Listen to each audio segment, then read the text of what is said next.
Welcome to Flames of Freedom Revealed, brought to you by Lance Tolan Entertainment. I'm Richard Stone, your host and co-creator of the historical drama Flames of Freedom.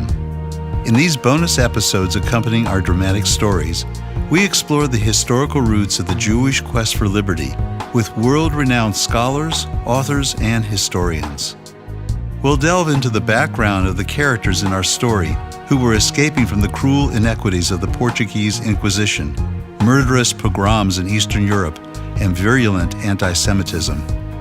Why were they willing to risk their lives to sail across the Atlantic Ocean to settle in the untamed wilderness of the new American colony of Georgia, founded by James Oglethorpe, but with no assurances that they'd even be allowed to come ashore? I want to welcome you back to part 3 of our conversation with Dr. Eliezer Papo, Senior Lecturer of Hebrew Literature at Ben-Gurion University of the Negev in Beersheba, Israel.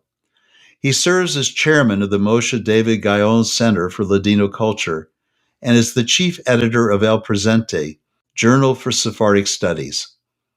We hope you find Dr. Papo's extensive knowledge of the world of Sephardic Jewish culture and conversos enriching and illuminating. So, Dr. Papo, we concluded the last episode discussing the distinctions between Sephardic and Ashkenazi Jewish traditions. This highlights an exciting development in our story of Samuel and Rebecca Nunes, formerly known in Portugal as Diogo and Gracia Nunes. We have 2 noteworthy things that transpired in our story. One is an Ashkenazi family from Prussia has immigrated to England to escape from mandates by the Prussian king, who made it very difficult for Jews to earn a living. They came to England and were welcomed into Bevis Mark Synagogue, a Sephardic synagogue, one which traditionally serves Spanish and Portuguese Jews. Dr. Papo, please speak a little bit about what would have happened there, because they could have just as easily gone to the Ashkenazi synagogue that was not far from Bevis Marks, but chose not to. The other piece that I'd love for you to address is that Gracia Nunes, who adopted the name Rebecca, had great expectations coming to England with dreams of reverting to Judaism, but confronts a reality that isn't nearly as welcoming as she expected. First of all, I'll share an anecdote without touching upon any names, but when I was in Spanish and Portuguese synagogue in Manhattan, there was one of the old-timers with the very posh Spanish and Portuguese second name, and we are leaving the Azarat Gevarim, the main hall of the synagogue, and at the same time, the ladies are coming down from the female balcony. The wife of one of the prominent members of the community, an Ashkenazi who was only recently admitted to the community, very influential guy. His wife is coming down, and she extends her hand to this SMP old-timer, and she says, Shabbos, right? Shabbos. She doesn't say Shabbat Shalom, and she doesn't say Moadim LeSimcha, even though we are in Shabbat in the middle of Sukkot. She says Shabbos, in Yiddish. And he says, Merry Christmas. And I'm like, what the heck? So she leaves, obviously offended. And I turn to him and I say, what was this all about? And he says, if it's other religions, I have slight preference for Roman Catholicism. If you research certain community and you want to talk about it, then you need to present it the way it really is. So back to your question, Sephardim and Ashkenazim. I'll give you a beautiful example, one of those that I like the most. There is this baron, in other words, aristocrat, Diego de Aguilar, which re-embraces Judaism, and he moves to Austro-Hungarian Empire. And over there, he finds that there are many cities with great commercial life with no Jews allowed to live there. And he confronts the authorities and they say, these cities are forbidden for the Jews. And he says, Ottoman Jews are not necessarily only Jewish. They are Ottoman citizens, so you cannot prevent them. Because you have special bilateral agreements with Turkey that all the rights that are given to Austro-Hungarian merchants in Turkey will be given to Ottoman merchants in Austro-Hungarian Empire.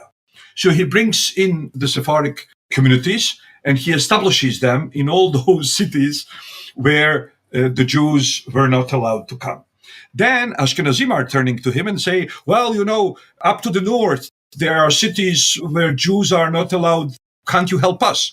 And he says, oh, piece of cake. I can help you obtain Ottoman citizenship. And then even though you were born there and your grandparents were born there and your great grandparents were born there, your country will need to see you as foreigners. And as such, you will have more rights than as Jews who were born there. So he helps them. This Sephardic Jew, who happens also to be a Christian aristocrat, Baron Diego d'Aguilar, he helps the Ashkenazim establish communities in places where Jews were not allowed to live. He lives in one of those communities. Now, the Ashkenazi approach to them. You would say that the Ashkenazim would kiss his hands, if not his feet. But you have one Ashkenazi rabbi writing to another rabbi where they don't even recognize him to be a born Jew. They see him as a convert to Judaism. So one Ashkenazi rabbi is writing to another Ashkenazi rabbi, and he says, oh, if not for the help of this great convert to Judaism, we wouldn't even be allowed to settle here. So they don't recognize him as a born Jew. Now, you would think he has inhibitions or complexes towards them. No, he's writing to London. Once his kids reached marriageable age, he's writing to London and he says, please arrange for me moving to London because my kids have reached marriageable age. And as everybody knows, there are no Jews in these parts, and I want them to marry to Jews. So he helped. The Ashkenazim were Jewish enough for him to help them, but they were certainly not Jewish enough for him to marry off his children to them. The relations were highly complicated. I'll give you another example. Itzhak da Pinto, okay? He reads what Voltaire had to say about the Jews in his encyclopedia. There is entry Jews, and Voltaire comes with this anti-Semitic article full of prejudices, how Jews are unassimilable because they are marginalized and they live the life of dogs and they don't have any national pride and there is no even basic human pride. And then Itzhak da Pinto writes to Voltaire in what today we would call an open letter. And he says, oh, you have obviously never visited the Spanish and Portuguese synagogues in London and Amsterdam, because if you were to visit them, you would see how dignified and dignifying they are. And there is no more splendid and illustrious house of worship than Spanish and Portuguese synagogue of Amsterdam or London. You must have been writing about Ashkenazim. But you should know that they are the way they are because you treat them the way you treat them. Right? So we see limited Jewish solidarity because he doesn't say these things are intrinsic. So he says, no, it's situational. And they developed into what they developed because you treat them the way you treat them. But he certainly wants the distinction between the Sephardim, who are proud of their Judaism and, who are wise and learned and well socialized in their societies and recognized as men of honor. Basically, they have this, just like Herzl many years later, the Amsterdam and the London Sephardim, they have this gentleman fix idea. So it's all about being a gentleman. Now, being a gentleman doesn't really chase you as issue central to Judaism until you come to Spanish and Portuguese Judaism. And then the way they look at the Torah is in a very chivalry way. So it's refreshing. It's incredibly different. And there is plenty we should learn from them on positive terms to emulate and imitate. And then there are things that we certainly shouldn't. But it's an interesting community with rich life, and it's different than anything anybody knows.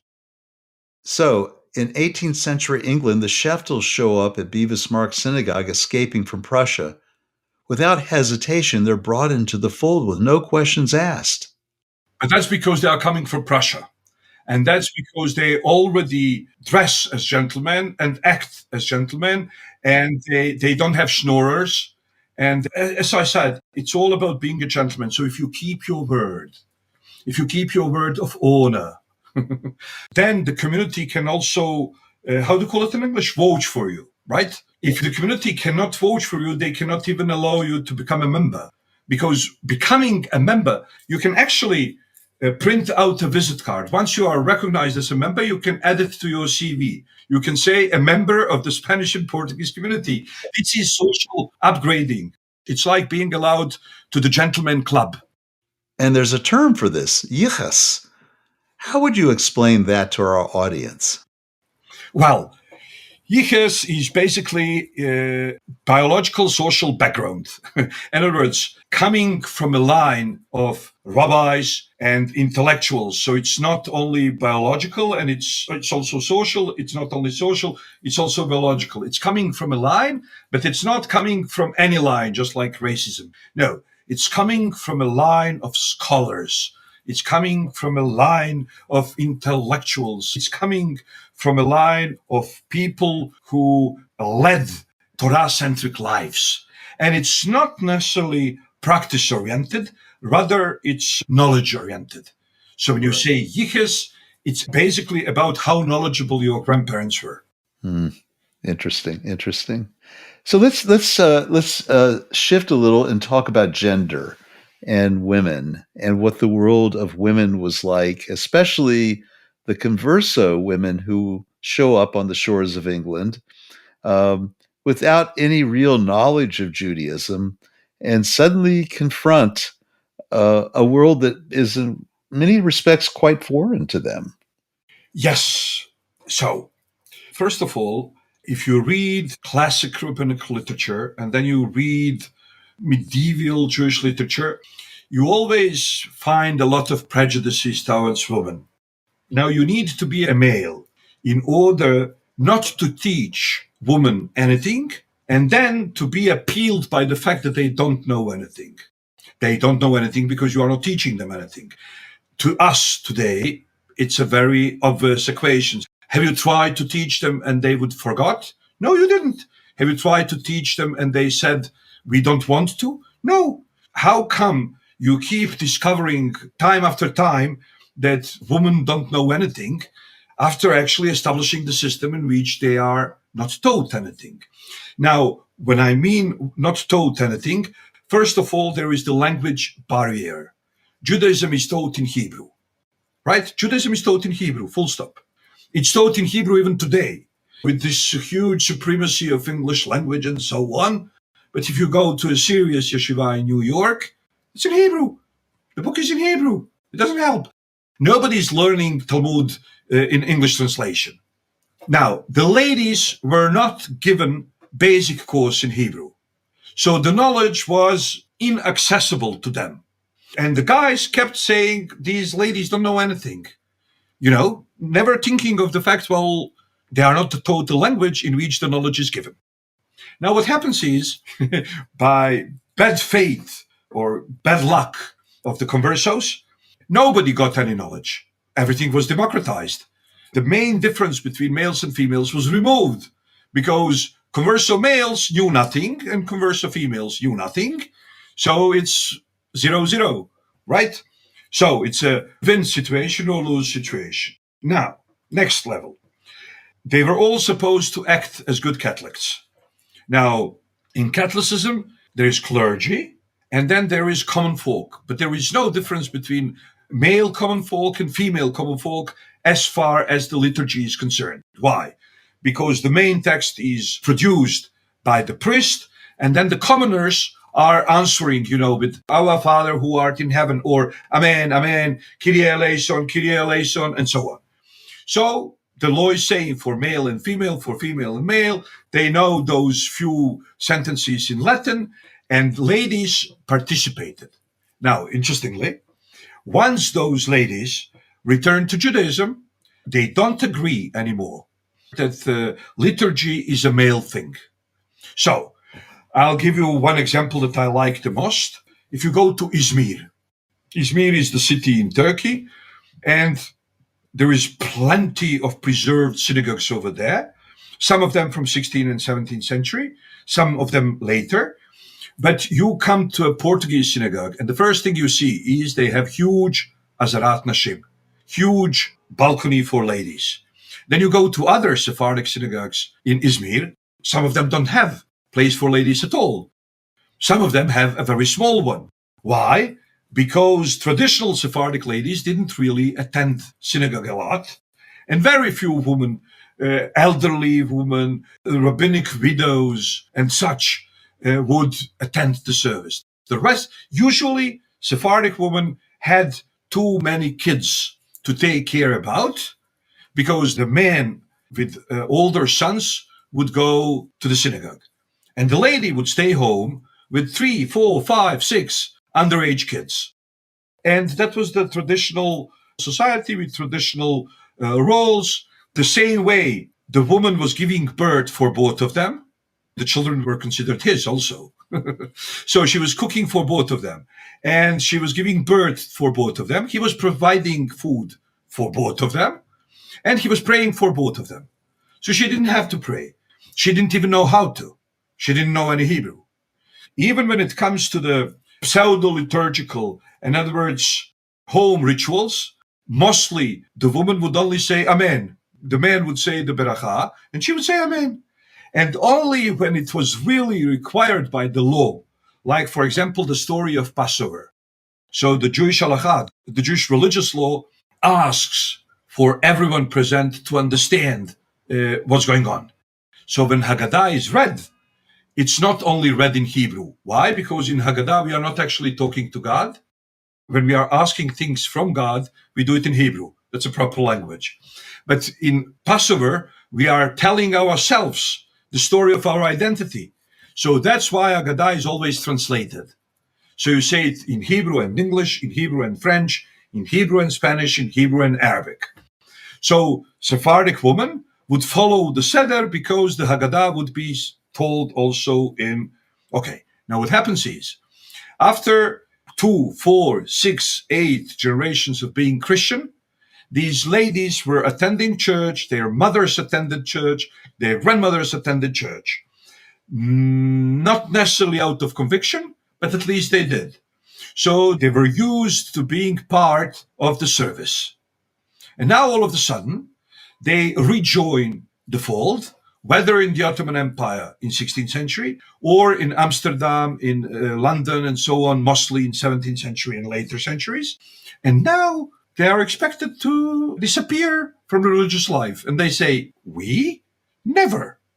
So they would go to the synagogue. Obviously, they were not allowed to sit together with their husbands.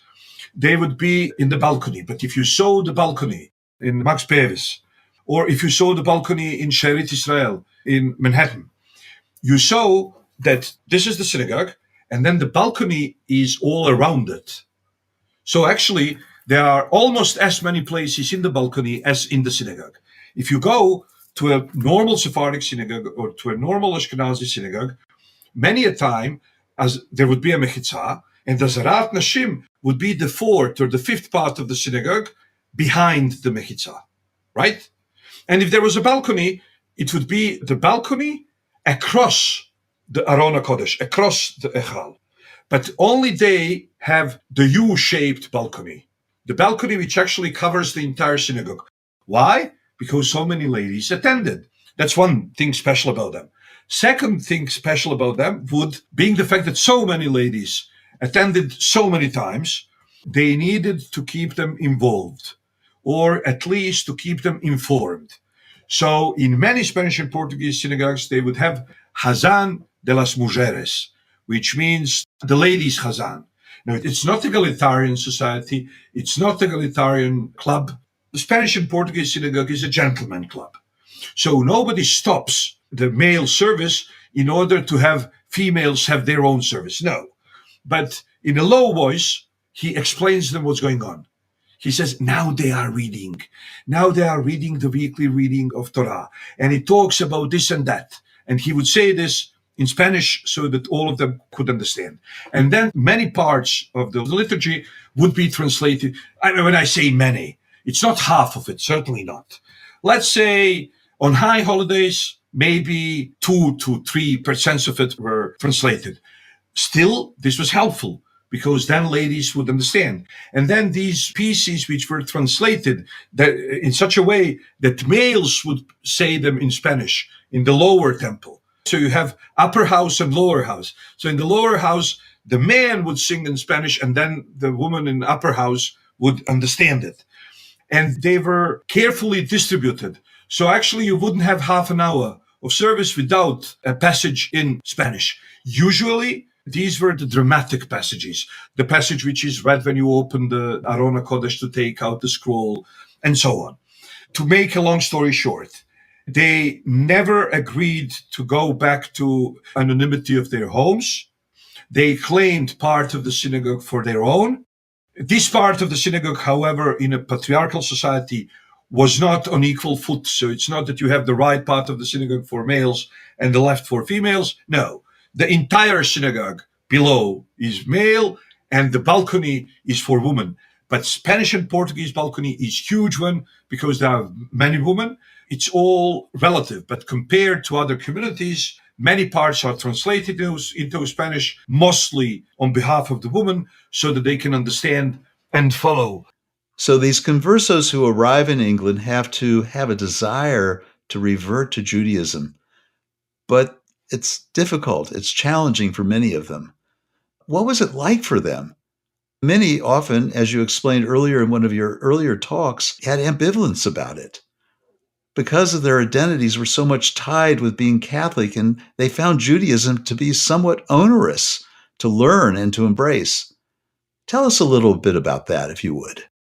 First of all, it's much more illustrative in Amsterdam, because in Amsterdam you have these huge excommunications like Spinoza, or you have people like Uriel da Costa. So, to make a long story short, whatever goes for Amsterdam goes for London also. But it just happens that in Amsterdam we had few scandals which help us understand better what was going on in all of these communities. One of the biggest problems for the returnees to Judaism was not the written Torah. Why? Because they were knowledgeable about written Torah. Any Catholic had access to Torah, Nevim, and Ketuvim, to Tanakh, to Hebrew Bible, translated into Spanish. And people fascinated with the Judaism and their Jewish roots certainly read back and forth the Spanish translation of Hebrew Bible. So nothing biblical could really astonish them. However, though, overwhelming majority of returnees to Judaism were shocked with the extent of influence of oral Torah in Jewish life. That's a concept they never heard of before in Spain or Portugal. And now they are coming and they say, well, I know Torah. I never read it in Hebrew. I read it in Spanish, but who cares? It's the same Torah. And then we keep telling them, oh, no, but that's in oral Torah. Oh, no, but that's in oral Torah. Oh, no, but that's in oral Torah. And they say, what the heck is oral Torah? So many of them didn't believe a thing of it. And how do we know? First of all, we see that Spanish and Portuguese rabbis are publishing the book about oral Torah, like Rabbi David Nieto from London or Rabbi Isaac Abuhav, and they are all striving. Now, this is interesting. Their people are not atheists. It's not that they don't believe in God. Their people are not agnostic. It's not that they don't believe in possibility of divine knowledge being communicated to men. So they are not atheists. They are not agnostic. They are anti-oral law.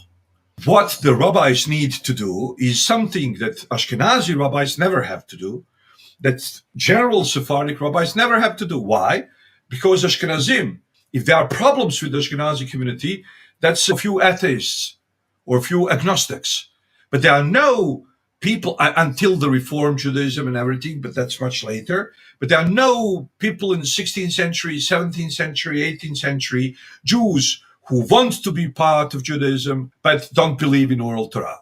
That's typical only of Spanish and Portuguese Jews. So what was their problem? They never heard of it. They don't believe it.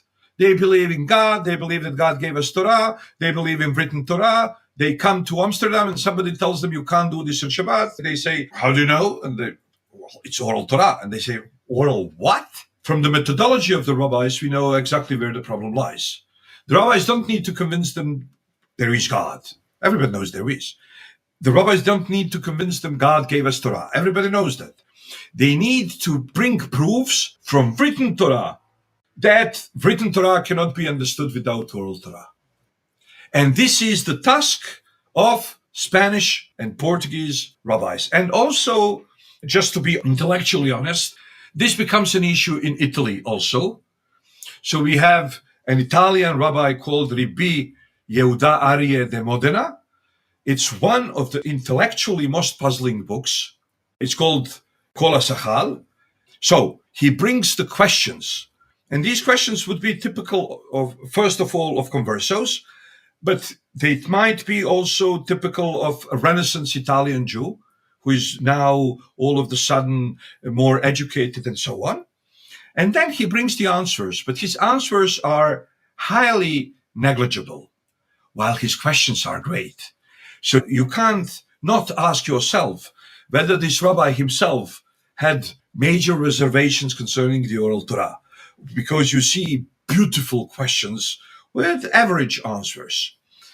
Now, just to illustrate that we are speaking of a kind of a person that you could expect such methodology from him, he was asked whether a Jew is allowed to play cards on the holidays of Sukkot. It seems to be an issue amongst the Sephardim and the Oriental Jews, playing cards on the day when Jews close their store. And then the first day is holiday, the last day is holiday, but in the middle of it, you have days which are not really holiday, not really secular day. So you don't work, you are home, you play cards. So just to give you an example of his personality, he is asked whether it's permissible to play cards on holidays of Sukkot. And he says, by the law, it's forbidden, but I never found the strength to stop it.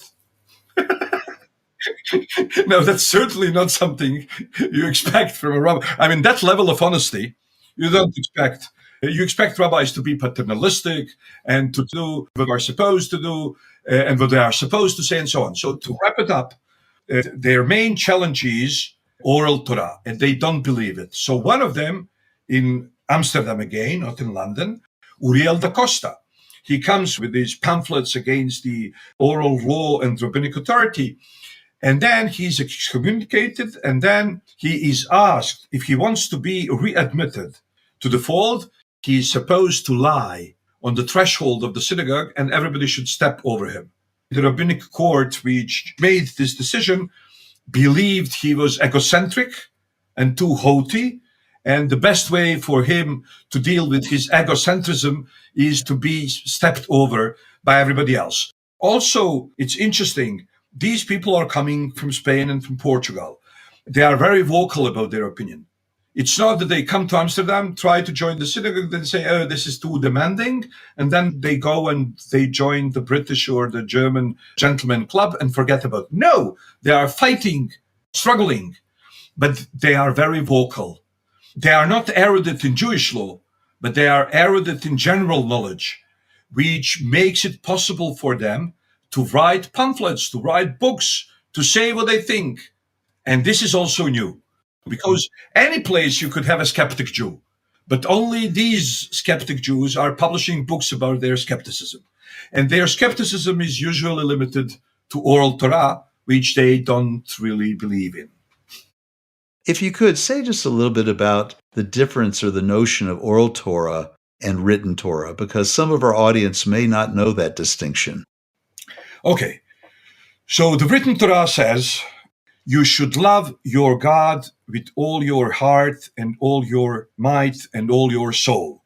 And you should write down these words that I'm telling you today on your doorsteps, and you should make them a sign on your hand, and you should have them as a forehead on your front. So, this is the written law. Now, you could interpret this to mean to put them as a sign on your hand. That means you should act upon them. To put them as a diadem, as a front head on your fronts, okay, you should contemplate them, you should think them. No. The Oral Torah says this means you should have a black box which contains a parchment on which these words are written. And you should have them on your doorsteps. Doesn't mean, your house should be a realm where these words are taught and brought into life. No, you have to have a real parchment on your door. So, mezuzah and tefillin. So I'm just giving an example. The written Torah are the slides that God showed Moses. Oral Torah is the explanation that God gave Moses while showing him the slides. Present day Judaism is 50-50, written Torah and oral Torah. I'll give you one example. It's a joke, but jokes have this capacity of enlightening the space in such a way that with few words you understand what's going on. So a secular Jew comes to a Hasidic Jew and he says, whatever. Shabbat, I go for it. Talmud, I go for it. But where did you come from with this idea of kippah? Where does this come from? And he says, what do you mean, where does this come from? It's a literary biblical verse. And the secular guy says, biblical verse? There is no biblical verse that speaks about kippah. And the Hasidic guy says, of course there is. So the guy says, what's the verse? And he says, Ve'akov alach bedarko, and Jacob went his way. So he says, it doesn't mention kippah. And the Hasid says, oh yeah, so he went without kippah. Okay, so basically, written Torah is what's there in the text. Oral Torah is traditional way of reading the text. And Spanish and Portuguese Jews, being Catholic for 10 generations, they never heard of oral Torah. The concept was foreign to them, and they knew about Shabbat, they knew about Yom Kippur. But when they came to Amsterdam or to London and somebody told them how they are supposed to keep Shabbat, they were shocked. It was too much. It was too ritualistic. It was too demanding. It was too imposing. And answer for everything was oral Torah. So that's one of the main problems they had with traditional Judaism. Well, I think we'll wrap up with that. That's a beautiful story. Thank you again for your generous time, Dr. Papo. It's been enlightening, and I think our audience will walk away with a lot more questions than answers. And I would be happy with my lot if this is what we have achieved. I think we have. Thank you again for your time. Thank you for listening to Flames of Freedom Revealed, hosted by Richard Stone and produced and directed by Mark Simon. Our executive producer is Lance Tolan. Original music by Dave Wilson at Q-Tone Productions. Special thanks to Rabbi Saul Rubin, whose assistance throughout the development of this series was invaluable. And for their guidance and support of this project from its early inception, additional thanks to Rabbi Robert Haas of Congregation Mikveh Israel in Savannah, Georgia, Rabbi Rachel Bregman of Temple Beth Tefillah in Brunswick, Georgia, Rabbi Shalom Morris of Beavis Mark Synagogue in London, England, and Lord Peter Levine of London City, England, and the Jewish Heritage Alliance for their support. This has been a production of Lance Tolan Entertainment, copyright 2024. To learn more about the story and the scholars on the Flames of Freedom Revealed interviews, join the conversation on Facebook at Flames of Freedom or visit flamesoffreedom.net. If you like this podcast, please recommend it on your listening platform and to your friends and colleagues. On behalf of our entire creative and production team, this is Richard Stone. Thank you for listening. Until next time.